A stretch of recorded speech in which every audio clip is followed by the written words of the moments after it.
ಶ್ರೀ ಗುರುಭ್ಯೋ ನಮಃ. ಗುರುಬ್ರಹ್ಮ ಗುರುವಿಷ್ಣು ಗುರುದೇವೋ ಮಹೇಶ್ವರ.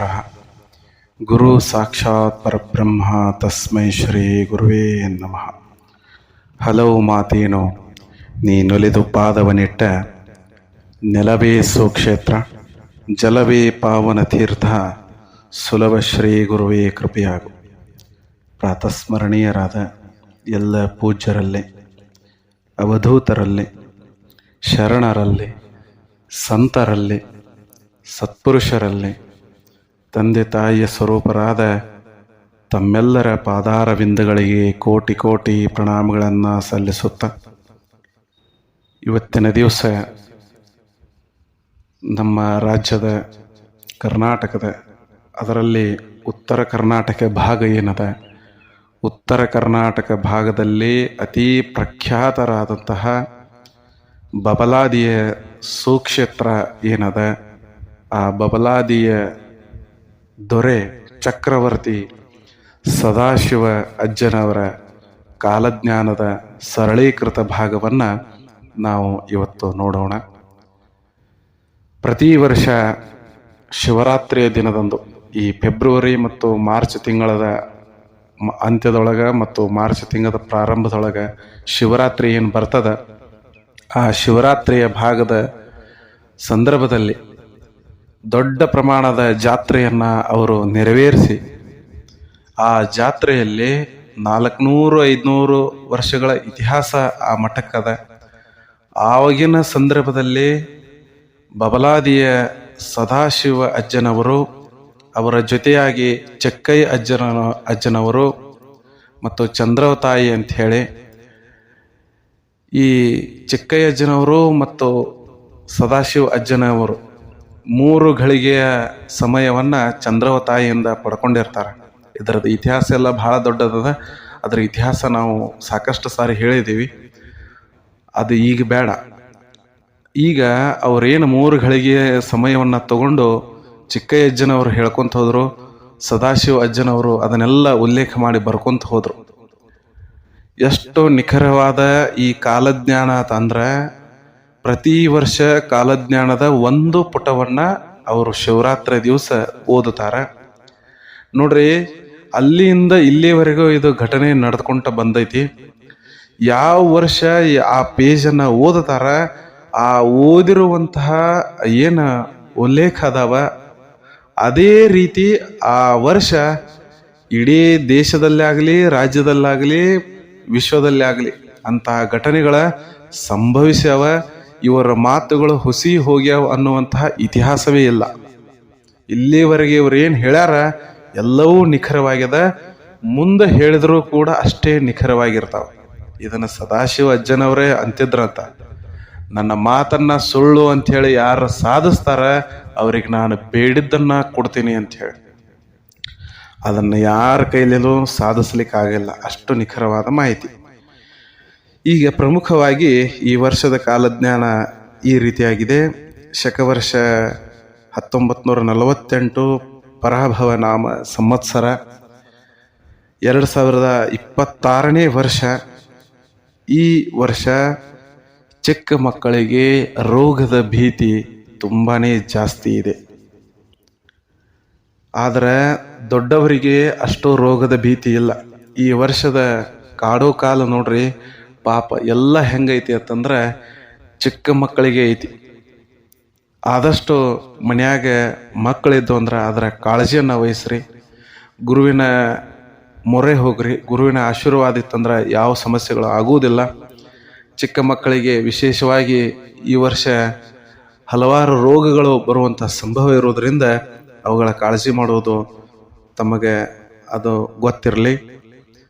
ಅದರ ರೀತಿಯಾಗಿ ಜನಗಳಿಗೆ ಮತ್ತು ಆಳುವಂತಹ ದೊರೆಗಳಿಗೆ,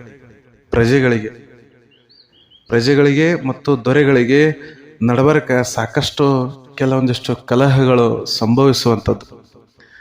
ರಾಜ್ಯದ ರಾಜಕೀಯದಲ್ಲಿ ಏನು ಆಳ್ತಾ ಇದ್ದಾರೆ, ಜನರನ್ನು ಆಳ್ತಿರುವಂತಹ ಪ್ರಮುಖರಿದ್ದಾರೆ.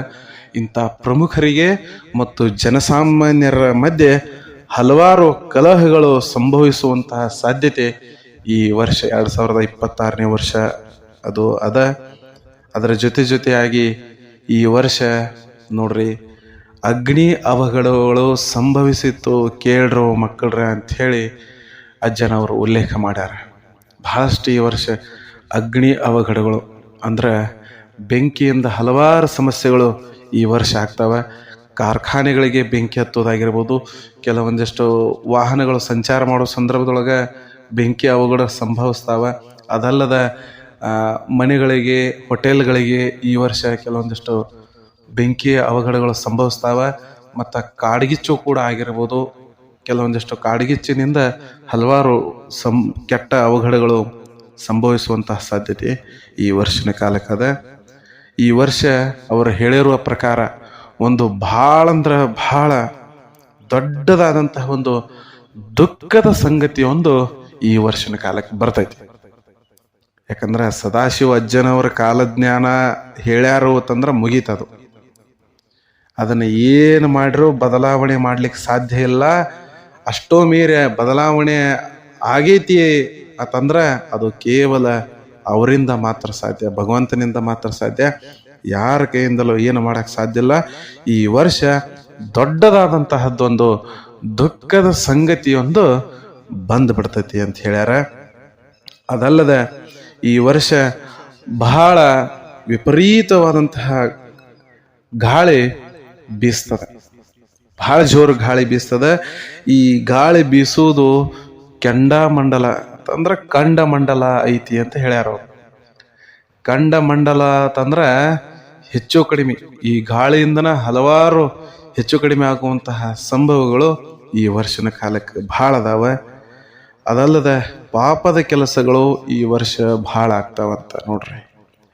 ನೋಡ್ರಿ ಎಂತಹದ್ದು ನೋಡ್ರಿ, ಈ ಕಲಿಯುಗದೊಳಗೆ ಪಾಪದ ಕೆಲಸಗಳಂತೂ ಅದಾವ. ಅದರೊಳಗೆ ಈ ವರ್ಷದ ಕಾಲಕ್ಕೆ ಮತ್ತೆ ಹೆಚ್ಚಾಗ್ತಾವು ಅಂತ ಹೇಳಿಬಿಟ್ಟಾರಲ್ರಿ. ಏನದು ಇನ್ನೇನು ಮಾಡ್ಲಿಕ್ಕೆ ಸಾಧ್ಯ ಅದ? ಭಗವಂತನ ಬಾಯಿಂದನ ಹಿಂಗೆ ಬಂದ್ಬಿಟ್ಟೈತಿ ಅಂತಂದ್ರೆ ಇನ್ನು ಅದನ್ನು ಅಳಿಸುವಂಥವ್ರು ಯಾರು? ಭಗವಂತನೇ ಅಳಿಸ್ಬೇಕು. ಇದು ಆಗದೇ ಇರ್ಲಿಕ್ಕೆ ಸಾಧ್ಯನೇ ಇಲ್ಲ. ಇದು ಆಗುವುದೇ ಪಾಪದ ಕೆಲಸ ಭಾಳ ಈ ವರ್ಷದ ಕಾಲಕ್ಕೆ ಹೆಚ್ಚಾಗ್ತಾವೆ. ನ್ಯೂಸ್ ಯಾರ ಡೈಲಿ ನ್ಯೂಸ್ ಏನು ನೋಡ್ಲಿಕ್ಕೆ ಹತ್ತಿರ್ತೀರಿ ನೀವು, ನಿಮ್ಗೆ ನ್ಯೂಸ್ ನೋಡಿದ್ರೆ ಗೊತ್ತಾಗ್ತೈತಿ ಯಾವ್ದ್ಯಾವುದೋ ದೇಶಗಳಲ್ಲಿ ಏನೇನೋ ಘಟನೆಗಳು, ನಮ್ಮ ದೇಶದಲ್ಲಿಯೂ ಕೂಡ ಘಟನೆಗಳು, ರಾಜ್ಯದಲ್ಲಿಯೂ ಕೂಡ ಕೆಲವೊಂದಿಷ್ಟು ಕೆಟ್ಟ ಘಟನೆಗಳು, ಕುಟುಂಬಗಳಲ್ಲಿ ಕಲಹಗಳು, ಶಾಲೆಗಳಲ್ಲಿಯೂ ಕೂಡ ಕೆಲವೊಂದಿಷ್ಟು ಘಟನೆಗಳು, ಮಠ ಮಂದಿರಗಳಲ್ಲಿಯೂ ಕೂಡ ಕೆಲವೊಂದಿಷ್ಟು ಘಟನೆಗಳು. ಎಷ್ಟು ಪಾಪದ ಕೆಲಸಗಳು ಹೆಚ್ಚಾಗ್ಯಾವತ್ತಂದ್ರೆ ಅದು ಹೇಳಬಾರ್ದು. ದಿನಾಲೂ ನಾವು ನೋಡ್ಕೊತ ಇರ್ತೀವಿ ಪಾಪದ ಕೆಲಸಗಳು, ಹಂಗಾಯ್ತು, ಅಲ್ಲಿ ಹಿಂಗಾಯ್ತು, ಅವ್ರದ್ದಾದಾಯ್ತು, ಇದಾಯ್ತು ಅಂಥೇಳಿ. ಆದರೂ ಈ ವರ್ಷದ ಕಾಲಕ್ಕೆ ಮತ್ತೆ ಹೆಚ್ಚಾಗ್ತಾವತ್ ಅಂದಾರಲ್ರಿ. ಇನ್ನೆಂಥದ್ದು ಇದು ಕಲಿಯುಗದ ಅಂತ್ಯದ ಸಮಯ ಬಂತೋ ಏನೋ ಅಂದಂಗೆ ಇದು ಸೂಕ್ಷ್ಮವಾಗಿ ಸಂದೇಶ ನೋಡ್ರಿ ಅವ್ರದ್ದು.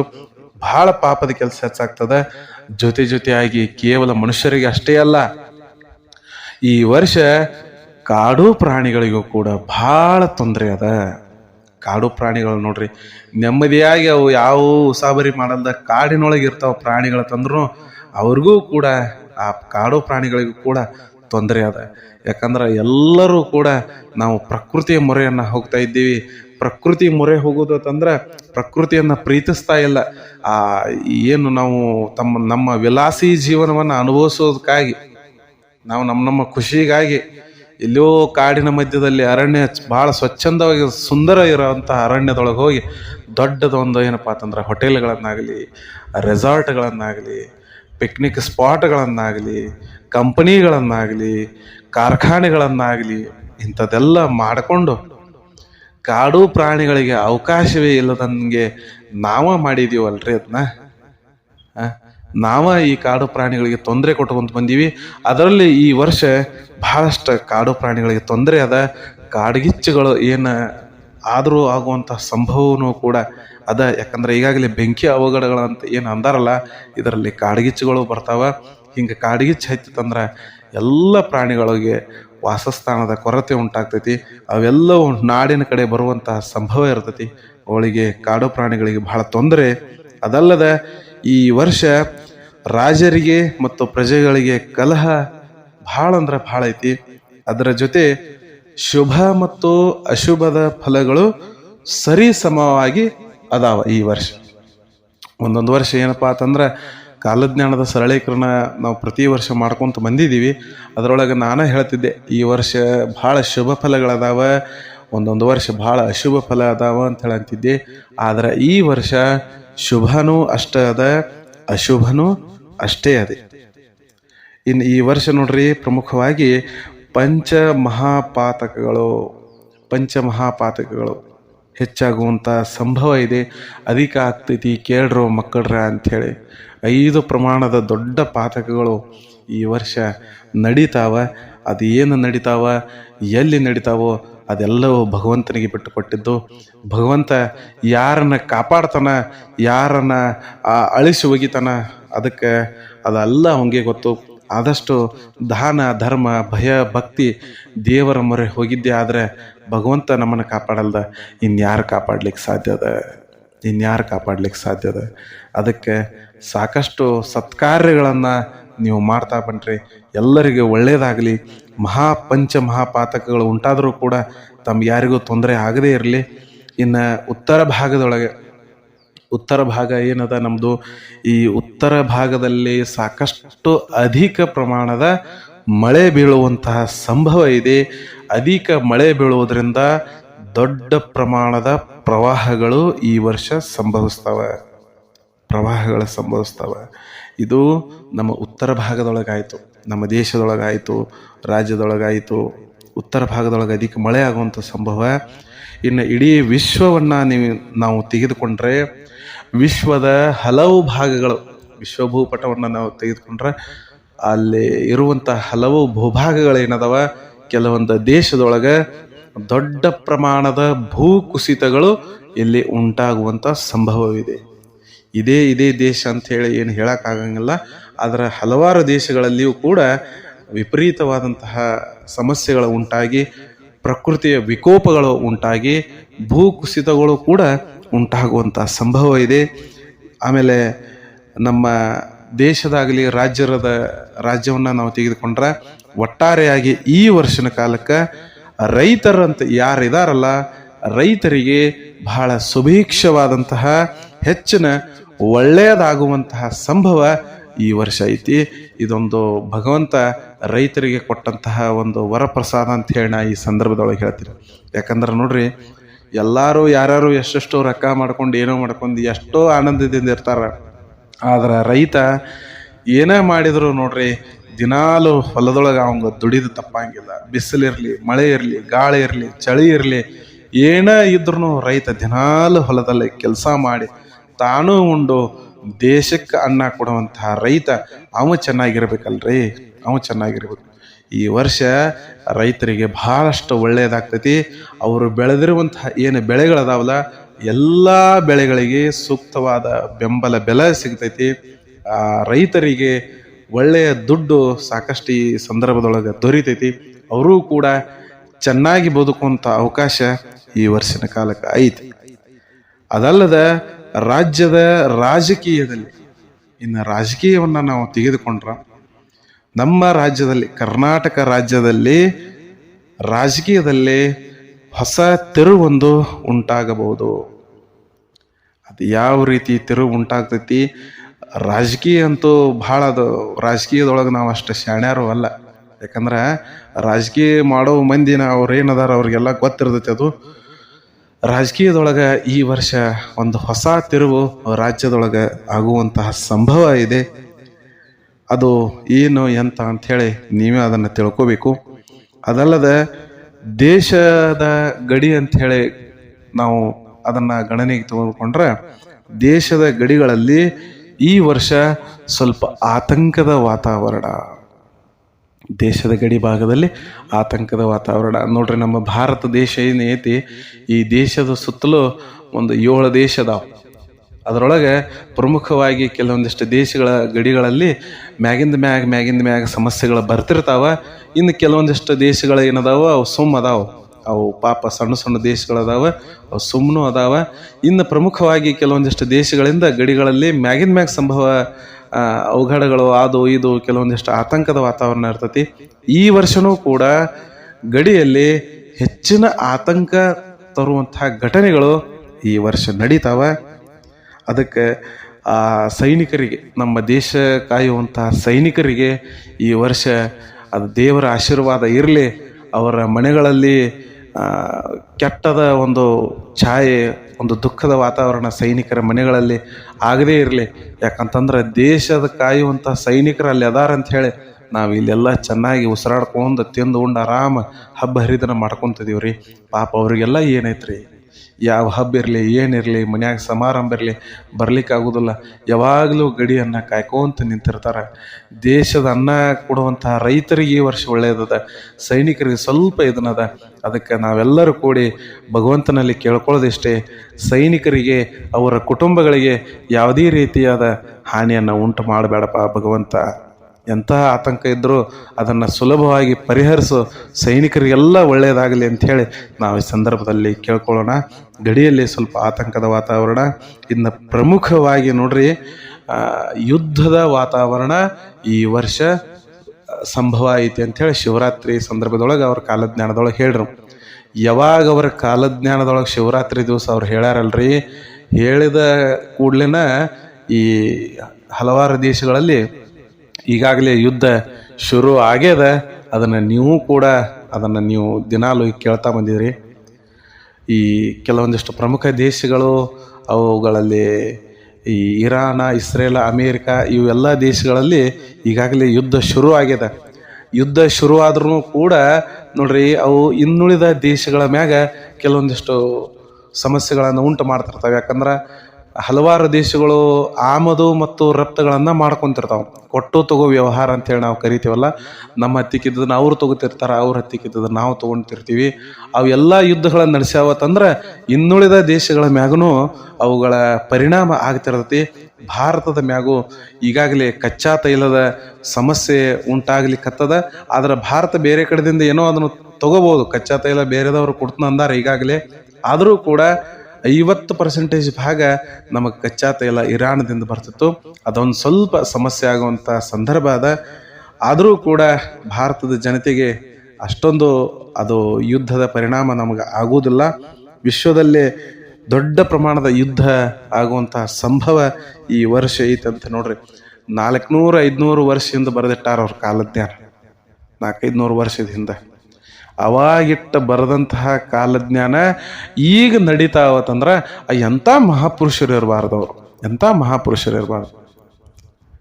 ನೋಡ್ರಿ ಹೆಂಗೆ ನಮ್ಮ ಭಾಗದೊಳಗೆ ಮಹಾಪುರುಷರು ಹುಟ್ಟಿ ಹೋಗ್ಯಾರ ನೋಡ್ರಿ, ಎಂಥ ಮಹಾಪುರುಷರು ಹುಟ್ಟಿಗ್ಯಾರ.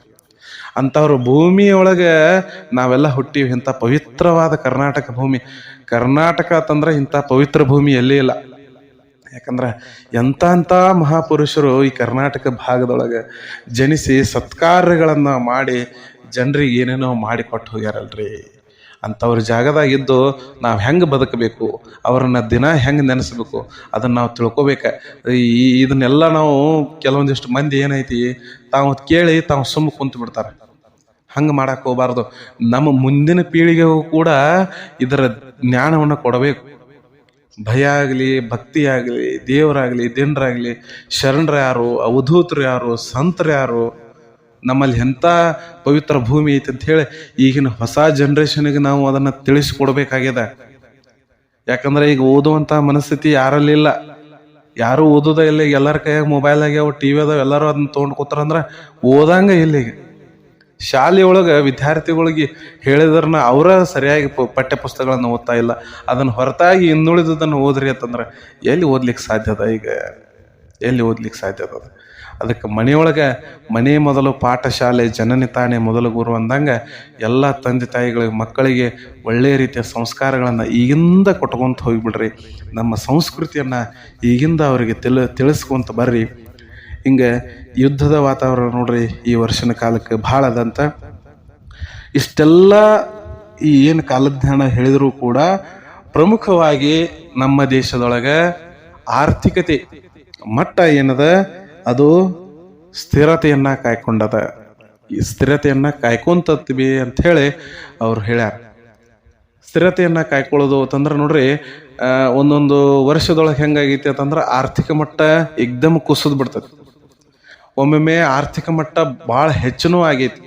ಆದರೆ ಈ ವರ್ಷ ಎಲ್ಲೇ ದೇಶದೊಳಗೆ ಯುದ್ಧ ನಡೀಲಿ, ನಮ್ಮ ಗಡಿಯಲ್ಲಿ ಸಮಸ್ಯೆ ಬರಲಿ, ಪ್ರವಾಹ ಬರಲಿ, ಮತ್ತೊಂದೇನೋ ರೋಗ ಏನ ಬಂದ್ರು ಕೂಡ ಆರ್ಥಿಕತೆಯ ಮಟ್ಟ ಈಗ ಹೆಂಗೈತ್ಲ ಹಿಂಗೆ ಇರ್ತೈತಿ, ಹೆಚ್ಚು ಆಗೋದಿಲ್ಲ ಮತ್ತು ಕಡಿಮೆನೂ ಆಗೋದಿಲ್ಲ.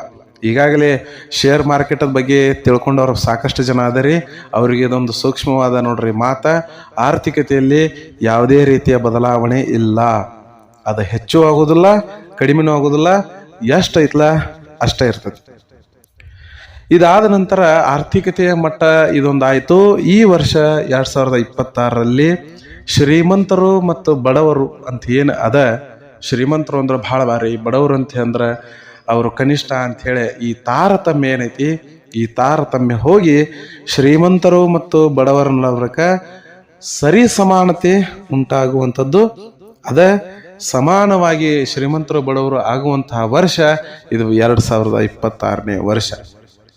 ಈಗಾಗಲೇ ನಾವು ಹೇಳಿದಂಗೆ ಏನು ಅಧಿಕ ಮಳೆ ಉತ್ತರ ಭಾಗದೊಳಗೈತಿ, ಹಂಗೆ ಮಳೆ ನಮ್ಮ ರಾಜ್ಯದೊಳಗೂ ಅದ, ಯಾವುದೇ ರೀತಿಯ ಮಳೆಯ ಕೊರತೆ ಇಲ್ಲ. ಹಂಗಂತೇಳಿ ವಿಪರೀತ ಮಳೆ ಅಂತನೂ ಅಲ್ಲ, ಭಾಳ ಮಳೆನೂ ಆಗಲ್ದ ಕನಿಷ್ಠನೂ ಅಂತಲ್ಲ, ಉತ್ತಮವಾದಂತಹ ಮಳೆ ಆಗ್ತೈತಿ.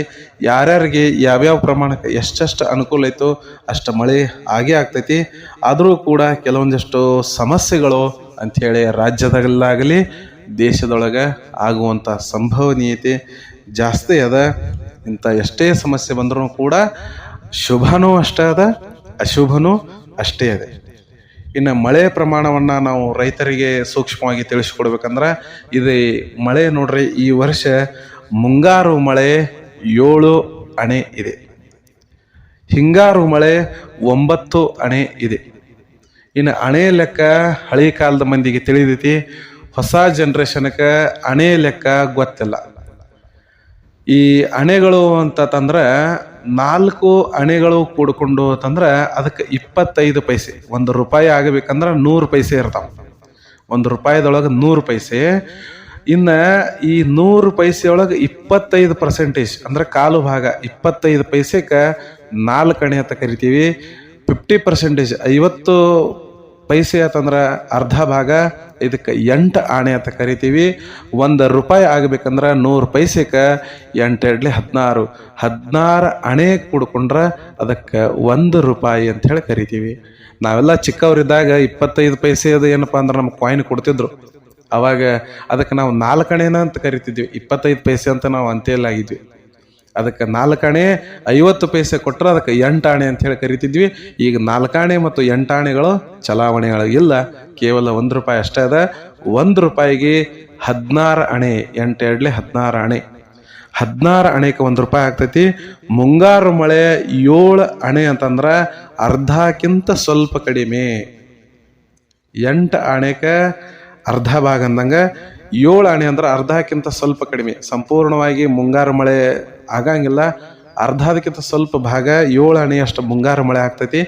ಇನ್ನು ಹಿಂಗಾರು ಮುಂಗಾರನಿಕ್ಕಿಂತ ಸ್ವಲ್ಪ ಹೆಚ್ಚು ಅಂತಂದ್ರೆ ಅರ್ಧಕ್ಕಿಂತ ಸ್ವಲ್ಪ ಹೆಚ್ಚದ, 9 ಆಣೆ ಅದ. 9 ಆಣೆ ಅಂದ್ರೆ ನೋಡ್ರಿ, 8 ಆಣೆಗೆ 50 ಪೈಸೆ 50%, 9 ಆಣೆ ಅಂತಂದ್ರೆ ಅರ್ಧಕ್ಕಿಂತ ಸ್ವಲ್ಪ ಹೆಚ್ಚು, 9 ಆಣೆ ಹಿಂಗಾರು ಮಳೆ ಅದ. ಇಷ್ಟು ರೈತರಿಗೆ ಇದೊಂದು ಸೂಕ್ಷ್ಮ ಮಾಹಿತಿ. ಈ ವರ್ಷ ರೈತರಿಗೆ ಯಾವುದೇ ರೀತಿಯ ನಷ್ಟನೂ ಇಲ್ಲ, ತೊಂದರೆನೂ ಇಲ್ಲ. ರೈತರು ಬಹಳ ಸುಭಿಕ್ಷವಾಗಿರ್ತಾರೆ, ರೈತರಿಗೆ ಒಳ್ಳೆ ಬೆಂಬಲ ಸಿಗ್ತೈತಿ ಅಂತ ಹೇಳಿ ಅಜ್ಜಾರ ಉಲ್ಲೇಖ ಮಾಡ್ಯಾರ. ಅದಕ್ಕೆ ಅಜ್ಜರ ಆಶೀರ್ವಾದ ಎಲ್ಲರ ಮೇಲಿರಲಿ. ಅದರ ಜೊತೆಯಾಗಿ ಅಜ್ಜರ ಇತಿಹಾಸ, ಸದಾಶಿವ ಅಜ್ಜನವ್ರ ಇತಿಹಾಸ ಏನದ, ಭಾಳ ದೊಡ್ಡ ಇತಿಹಾಸ ಅದ. ಇತಿಹಾಸವನ್ನು ನೀವು ಕೇಳಿದ್ದಾದ್ರೆ ಇವರಂಥ ಮಹಾಪುರುಷರು ಈ ಹೊಟ್ಟೆಯಲ್ಲೇನೋ ಅನಿಸ್ಬಿಡ್ತದೆ. ಅಷ್ಟು ದೊಡ್ಡ ಮಹಾಪುರುಷರು ಇವರಿದ್ರು. ಇವರು ಮಾಡಿರುವಂಥ ಪವಾಡಗಳಂತೂ ಕೇಳಿದ್ರೆ ಮೈ ಜುಮ್ ಅನಿಸ್ತೈತಿ. ಗಂಡಸರಿಗೂ ಕೂಡ ಮಕ್ಕಳ ಭಾಗ್ಯವನ್ನು ಅವರು ಕರುಣಿಸಿದ್ರು. ಯಾಕಂದ್ರೆ ಇವ್ರನ್ನ ಪರೀಕ್ಷೆ ಮಾಡ್ಲಾಕ ಎಲ್ಲರಿಗೂ ಮಕ್ಕಳ ಭಾಗ್ಯವನ್ನು ಕೊಡ್ತಾನಂಥೇಳಿ, ಹೆಂಗರೆ ಕೊಡ್ತಾನಂಥೇಳಿ ನೋಡ್ಲಿಕ್ಕೆ 1-2 ಜನ ಬಂದಿದ್ರು ಗಂಡಸರು. ಅವ್ರು ಹೆಂಗೆ ಬಂದಿದ್ರು ಅಂದ್ರೆ ಹೆಣ್ಣಿನ ವೇಷ ಹಾಕ್ಕೊಂಡು ಬಂದಿದ್ರು. ಅಂತ ಹೆಣ್ಣಿನ ವೇಷ ಹಾಕ್ಕೊಂಡು ಬಂದು, ಇವ ಗುರು ಹೆಂಗೆ ಮಕ್ಕಳನ್ನು ಕೊಡ್ತಾನೋ ನಮ್ಗೆ ಹೆಂಗೆ ಮಾಡ್ತಾನೋ ನೋಡು ನಡಿ ಅಂತ ಹೇಳಿ. ಅವಾಗ ಅಜ್ಜಾರ ಮುಂದೆ ಬಂದು, ಯಪ್ಪ ಭಾಳ ವರ್ಷ ಆಯ್ತು ಮಕ್ಕಳಾಗಿಲ್ಲ, ನಮಗೆ ಮಕ್ಕಳ ಭಾಗ್ಯ ಕೊಡೋತ್ ಹೇಳಿ ಬೇಡ್ಕೊಂಡಾಗ ಅಜ್ಜಾರಿಗೆ ಗೊತ್ತಾಗಿತ್ತು ಇವರು ಹಿಂಗೆಲ್ಲ ವೇಷ ಹಾಕ್ಕೊಂಡು ಬಂದು ಕೇಳಲಿಕ್ಕತ್ತಾರ ಅಂತೇಳಿ. ಆಯ್ತು ತಗೋರೋ ಮಕ್ಕಳ್ರೆ, ನಿಮಗೆ ಯಾಕೆ ಮಕ್ಕಳು ಬೇಡ ಅಂಥೇಳಿ ಅವ್ರಿಗೂ ಆಶೀರ್ವಾದ ಮಾಡಿದ್ದ. 9 ತಿಂಗಳ ಆದ ಕೂಡಲೇ ನೋಡ್ರಿ ಅವರ ಬೆನ್ನ ಹುರಿ ಒಡದ ಕಿಸಿಂದ ಏನಪ್ಪಾ ಅಂದ್ರೆ ಕೂಸು ಹೊರಗೆ ಬಂದು ಒದ್ದಾಡಿ ಸತ್ತಿದ್ರಂತ. ಬೆನ್ನ ಹುರಿ ಒಡೆದು ಹೊರಗೆ ಬಂದಿತ್ತಂತ. ನೋಡ್ರಿ ಎಂಥ ಘಟನೆಗಳ ನಡೆದ ನೋಡ್ರಿ, ಕೇಳ್ರ ಮೈ ರೋಮಾಂಚನ ಆಕೈತಿ. ಇಷ್ಟೆಲ್ಲ ನೋಡ್ರಿ ಬೇಡಿದವರಿಗೆ ಬೇಡಿದ್ದನ್ನ ನೀವುವಂತಹ ಕೊಡುವಂತಹ ಗುರು ಯಾರ್ಯಾರಿಗೂ ಬಂಜೆತನ ಇದ್ರೂ ಕೂಡ ಅವರಿಗೆ ಮಕ್ಕಳ ಭಾಗ್ಯ ಕೊಟ್ಟಿದ್ದ. ಆದರೂ ಸ್ವತಃ ಸದಾಶಿವಜ್ಜನ ಅವ್ರಿಗೆ ಮಕ್ಕಳಿಲ್ಲಾಗಿತ್ತು. ಕೇಳೋರು ಭಕ್ತಾದಿಗಳು, ಯಪ್ಪ ಎಲ್ಲ ಭಕ್ತರಿಗೆ ಬೇಡಿದ್ದು ಕೊಡ್ತಿ, ಸ್ವತಃ ನಿನಗ ಯಾಕೆ ಮಕ್ಕಳಿಲ್ಲ ಅಂದ ಕೂಡಲೇ ಅಜ್ಜ ಹೇಳ್ತಿದ್ದಂತ, ಮಕ್ಕಳ್ರ ದೀಪದ ಬಡ್ಡ್ಯಾಗ ಕತ್ತಲೈತಿ, ದೀಪದ ಬಡ್ಡ್ಯಾಗ ಕತ್ತಲೈತಿ. ಜಗತ್ತಿಗೆ ಎಲ್ಲವನ್ನ ಕೊಡವಂಗನ ಮೊದಲ ಅನ್ಯಾಯ ಇರ್ತೈತಿ. ಯಾಕಂದ್ರೆ ಅದು ಕಾಲಚಕ್ರದೊಳಗೆ ವಿಧಿ ಲಿಖಿತ, ಯಾರಿಗೇನಾಗ್ಬೇಕು ಅದೆಲ್ಲವೂ ಹಾಗೆ ಆಗ್ತಿರ್ತೈತಿ. ಅದಕ್ಕೆ ಅಜ್ಜಾರ ಇತಿಹಾಸವನ್ನ ತಿಳ್ಕೊರಿ. ಉತ್ತರ ಕರ್ನಾಟಕ ಭಾಗದೊಳಗೆ ಬಹಳಷ್ಟು ದೊಡ್ಡ ಪ್ರಮಾಣದ ದೊಡ್ಡ ಜಾತ್ರೆ ಶಿವರಾತ್ರಿಗೆ ನಡೀತಿರ್ತೈತಿ. ಪ್ರತಿ ವರ್ಷ ಅಜ್ಜನ ಜಾತ್ರೆಗೆ ಬರ್ರಿ. ಅಜ್ಜನ ಜಾತ್ರೆ ಒಳಗೆ ಸಾಕಷ್ಟು ಜನ ಅಲ್ಲಿ ನೋಡ್ರಿ ಅಜ್ಜಾರು ತೀರ್ಥ ಪ್ರಸಾದವನ್ನ ತಗೋತಿದ್ರು. ತೀರ್ಥ ಅಂದ್ರೆ ಮದಿರಿ. ಆ ಮದಿರಿಯನ್ನ ತಗೋತಿದ್ರು, ತೀರ್ಥವನ್ನ ತೆಗೆದುಕೊಳ್ತಿದ್ರು. ಬಂದಂತ ಜನ ಎಲ್ಲ ತೀರ್ಥ ಪ್ರಸಾದ ಅಂತೇಳಿ ಅಜ್ಜಾರಿಗೆ ಅದನ್ನ ಸಮರ್ಪಣೆ ಮಾಡ್ತಿರ್ತಾರೆ. ಆದರೂ ಕೂಡ ಕೆಲವೊಂದಿಷ್ಟು ಜನ ಅಜ್ಜಾರ ತೀರ್ಥ ತಗೋತಾರೋ, ನಾವ್ಯಾಕೆ ತಗೋಬಾರ್ದು ಅಂಥೇಳಿ ದುಶ್ಚಟಗಳಿಗೆ ಬಲಿಯಾಗಿ ಅಲ್ಲಿ ಬಂದವರೆಲ್ಲ ತೀರ್ಥದ ಸೇವನೆಯನ್ನ ಸಾಕಷ್ಟು ಪ್ರಮಾಣ ಮಾಡಿ ಹೊಲಸಿಡಿಸ್ಬಿಡ್ತಾರೆ.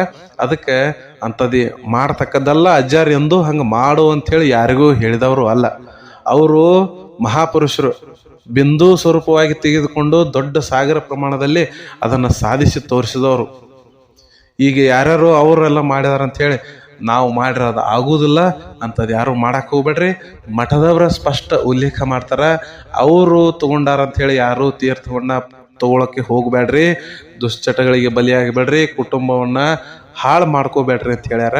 ಅದಕ್ಕೆ ಎಲ್ಲರೂ ಜಾತ್ರೆಗೆ ಪ್ರತಿ ವರ್ಷ ಶಿವರಾತ್ರಿ ದಿವಸ ಇರ್ತದ, ಅದಕ್ಕೆಲ್ಲ ಬರ್ರಿ, ಜಾತ್ರೆ ಮಾಡ್ಕೋರಿ, ಅಜ್ಜನ ದರ್ಶನವನ್ನ ಮಾಡ್ರಿ. ಪ್ರಸಾದ ಅದು ಇದು ಅಂಬಲಿ ಪ್ರಸಾದ ಕೊಡ್ತಾರ, ಅದನ್ನೆಲ್ಲ ತಗೊಂಡು ಹೋಗ್ರಿ. ಮತ್ತೊಂದೇನೋ ಊಟದ ವ್ಯವಸ್ಥೆ ಇರ್ತದೆ, ಅದನ್ನು ಮಾಡ್ರಿ. ಆದ್ರೆ ಈ ತೀರ್ಥ ಅದು ಇದು ಅಂತ ತಗೊಂಡ ಹಾಳಿಗೆ ಹೋಗಬೇಡ್ರಿ ಅಂತ ಈ ಸಂದರ್ಭದಲ್ಲಿ ಹೇಳ್ತಾ, ಎಲ್ಲರಿಗೂ ಈ ಬಬಲಾದಿಯ ಸದಾಶಿವ ಅಜ್ಜನವರ ಮತ್ತು ಚಿಕ್ಕಯ್ಯ ಅಜ್ಜನವರ ಚಂದ್ರವ ತಾಯಿಯ ಆಶೀರ್ವಾದ ತಮ್ಮೆಲ್ಲರ ಮ್ಯಾಗ ಇರಲಿ ಅಂತ ಹೇಳಿ ಈ ಸಂದರ್ಭದಲ್ಲಿ ಕೇಳ್ಕೊಂಡು, ಸರ್ವೇ ಜನಃ ಸುಖಿನೋ ಭವಂತು, ಸಕಲ ಸನ್ಮಂಗಳಾನಿ ಭವಂತು. ಮುಂದಿನ ಭಾಗದೊಳಗೆ ಮತ್ತೊಂದು ಚರಿತ್ರೆಯಲ್ಲಿ ಸಿಗ್ತೀನಿ. ಅಲ್ಲಿಯವರೆಗೂ ನಮಸ್ಕಾರ.